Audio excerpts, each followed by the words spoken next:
Warning, your pre-shot routine, or lack thereof, is killing your chances of shooting lower scores and playing more consistent golf. The number one question I get asked as a mental golf coach is, how do I take my range game to the golf course? My answer, your pre-shot routine. It's one of the few habits that all elite players have in common, both amateurs and professionals. As one of my coaches said, your routine acts like a bridge to take it from the range to the golf course. It's one of the easiest mental golf hacks you can add to your game, and I'm going to take you through 5 of the most common mistakes today, because not all routines are created equal, and some might actually be hurting your game every single time you tee it up. And make sure to stick around to the end, as I'm going to share my pre-shot routine checklist to help you walk into each shot with confidence and avoid these 5 common mistakes. If you're new to the channel, thanks so much for being here. My name is Michael Leonard. I'm the creator of Wicked Smart Golf and a +2 handicap. So let's get into these 5 mistakes that are holding you back from playing your best golf. The first mistake is simply taking too long over the golf ball. In the book, Golf's 8-Second Secret by Mike Bender, he found that the best players who have won at least 5 major championships all had one thing in common. It's not their swing, it's not their setup, it's how long they stood over the golf ball. He found that all but one of those champions, who was Jack Nicklaus, had one thing in common, and that was spending 8 seconds or less over the ball. So if you want to play better fast, simply spend less time over the golf ball. Now, the easiest way to spend less time over the ball is making sure you're doing your homework behind the ball. That way you can find the right distance, the right club, and pick the right target. Too many golfers rush this process, and then they're spending way too long over the golf ball because they didn't do their homework behind it. The second mistake is taking too many looks at the target. You see this sometimes on professional golf too. They'll take 3, 4, 5 looks. It's like, hit the ball. In fact, the European Tour did a study where they tracked 25,000 shots over 5 tournaments. One of their biggest findings was that less is more when it comes to actually looking at the target. In fact, they recommended amateur golfers spending less time over it and taking 1 to 2 looks on every single shot. You don't need 3, 4, or 5 looks to finally commit. Again, that is going to hurt you by spending too long over it and let a lot of doubt and indecision come in. Like the first mistake, if you did your homework behind the golf ball, you're going to walk into that shot with confidence. Now, the third mistake is thinking you have to take a set number of practice swings. So many golfers start working with me and they'll say, hey, I take 1 practice swing, or 2 practice swings, or 3 practice swings before every shot. And the thing is, you don't need a specific number. In fact, you definitely don't, because what if the last practice swing you take is a terrible one? What if you have a driver and you accidentally take a divot, but you always take 2 practice swings? Does that mean you just stick with it? Of course not. You always want to end with a good swing so you're ready to walk into the shot with confidence.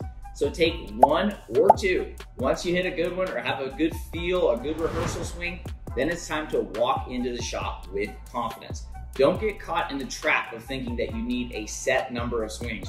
1 to 2, and if you've done your homework, you're ready to go. Before getting into the 4th pre-shot routine mistake that most golfers make, hit the comment box and let me know, do you have a pre-shot routine, or is that something we're still working on? The 4th pre-shot routine mistake that most amateur golfers make way too often is where they take their practice swings. So I'm all for practice swings for the full shot especially, but where are you doing them? Most golfers are doing them next to the golf ball. Now here's why this is a problem. First off, what if you take a huge divot next to the ball? That's not going to inspire a ton of confidence as you're standing over the shot.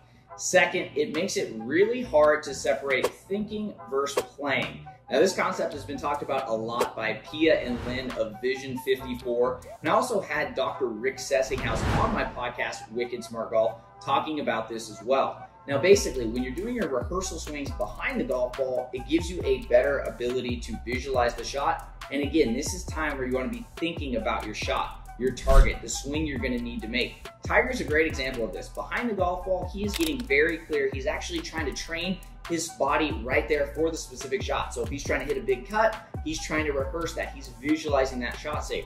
The same thing with you. You want to be doing that, but you can't if you're next to the golf ball. Instead, you're probably thinking way too mechanical and then walking right into the shot. It just doesn't give it enough time.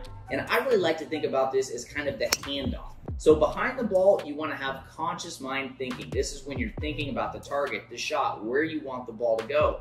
And then your breath. Walk into the shot after you've taken a breath, and then it's time for the subconscious to take over. It's the part you've already trained and practiced. It's time to simply commit to your target and go. So the next round, make sure your practice swings are gonna be behind the ball. For your full swings, chipping and putting are gonna be different. I'll do a different video on that, but make sure you're doing them behind the ball so you can walk into the shot and not be thinking too much as you go into it. The final mistake I see from so many golfers is not having a short game or putting routine. But if you watch the guys on the PGA Tour, you'll notice that their routines change based on their shot. So their full shot versus their chipping versus their putting are very different. So for example, when it comes to chipping, you actually do want to do your practice swings next to the ball so that way you can kind of feel out the lie, you can see what the grass is doing right here, and you're able to basically step right in and commit. Plus, you don't need to visualize a chip shot from behind it like you do with a full shot. And also, putting routines differ from player to player. Some guys like to have no practice strokes, some guys like to do one, some guys like to do two, some guys like to do them next to the ball, some guys like to do them behind it, and some completely skip practice strokes. But they all have a consistent routine that sets their mind and body up for the shot. While a routine does not guarantee a good shot, it does set you up for success. Plus, the hidden benefit of a good routine is that you're gonna know, did I have a mental or a mechanical breakdown?